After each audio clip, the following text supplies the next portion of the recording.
19वीं सदी के प्रारंभ में जब नेपोलियन का साम्राज्य अपने चरम पर था और संपूर्ण यूरोप में हलचल मची हुई थी, तो इटली भी इससे अछूता नहीं था। 19वीं सदी में इटली में एक राजनीतिक और सामाजिक अभियान चला, जिसने इतालवी प्रायद्वीप के विभिन्न राज्यों को संगठित करके एक राष्ट्र बना दिया। विश्व इतिहास पर चल रही DIS की इस सीरीज में आप सभी का स्वागत है। मैं हूं दिव्यांश शुक्ला।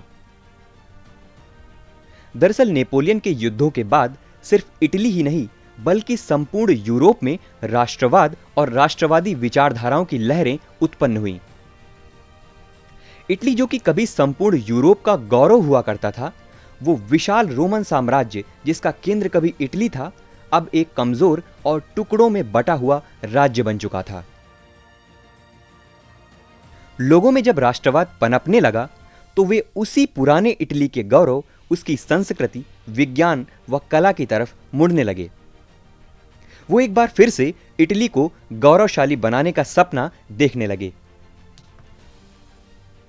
दरअसल अगर इटली की प्राचीन छवि पर नजर डालें तो यह पता चलता है कि इटली का अतीत बहुत ही समृद्ध रहा है।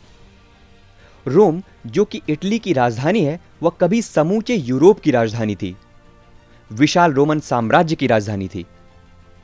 लैटिन भाषा, जो कि मध्यकाल में लगभग समूचे यूरोप की भाषा थी, उसका केंद्र भी इटली ही था। कैथोलिक धर्म, जिसका मूल इटली में था, वो अब पूरे यूरोप में फैल चुका था। यहां तक कि पुनर्जागरण काल का उदय भी सबसे पहले इटली में ही हुआ था। ये सारी बातें इटली वासियों के लिए गौरव की बात थीं और यही बातें इटली के एकीकरण में वरदान साबित हुईं। लेकिन इटली का एकीकरण इतना आसान भी नहीं था। उसमें कई सारे बाधक तत्व भी थे। जैसे इटली 8 भागों में बटा हुआ था और हर एक भाग एक अलग राजा के पास था। इटली की जनता भी गरीब, अशिक्षित और पिछड़ी थी, जो एकीकरण के मार्ग में बाधक थी। एकीकरण के पहले वाले इटली पर अगर नजर डालें तो वे 8 राज्य क्रमशः सार्डिनिया, लोम्बार्डी, वेनेशिया, परमा, मोडेना, टस्कनी, पेपल राज्य और सिसिली थे।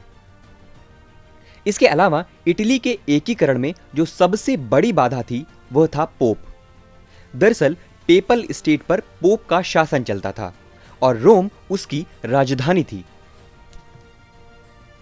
कैथोलिक धर्म पूरे यूरोप में फैला हुआ था और पोप उसका मुखिया था। अतः पोप को चुनौती देने का मतलब था कि पूरे कैथोलिक यूरोप को चुनौती देना। इटली पर अगर नजर डालें तो यह भूमध्य सागर पर बसा हुआ एक प्रायद्वीप सरीखा देश है।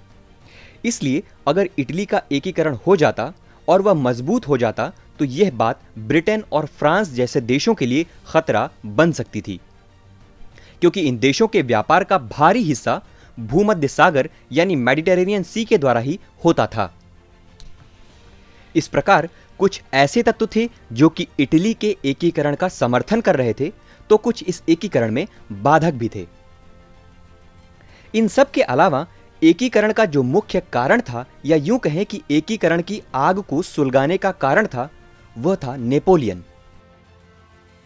दरअसल इटली पर नेपोलियन का शासन लगभग 2 दशकों तक यानी 1796 से लेकर 1814 तक बना रहा। अन्य देशों की तुलना में यह अवधि ज्यादा लंबी रही। फिर भी इटली के लोगों में नेपोलियन के शासन को लेकर कड़वाहट नहीं थी, क्योंकि इटली का संपन्न व समृद्ध वर्ग नेपोलियन व फ्रांस की कार्यकुशलता का कायल था।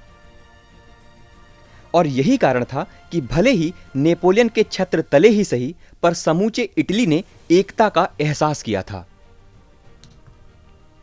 इसके साथ ही 1814 में नेपल्स का राजा मूरत, जो कि नेपोलियन की बहन का पति था, उसने इटली को एकीकृत करने की कोशिश की थी।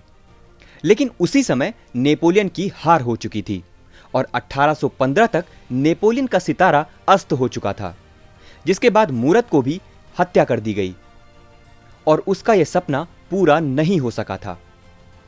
लेकिन मूरत के इस यूनियन ऑफ इटली वाली सोच ने वहां के लोगों को जरूर जागृत कर दिया था। ये तो थी इटली के एकीकरण के लिए जिम्मेदार कुछ घटनाएं। अब एकीकरण किस तरह किया गया तथा इस एकीकरण में कावूर, गैरिबाल्डी तथा मैजिनी का क्या योगदान रहा, इसकी चर्चा हम अपने अगले एपिसोड में करेंगे।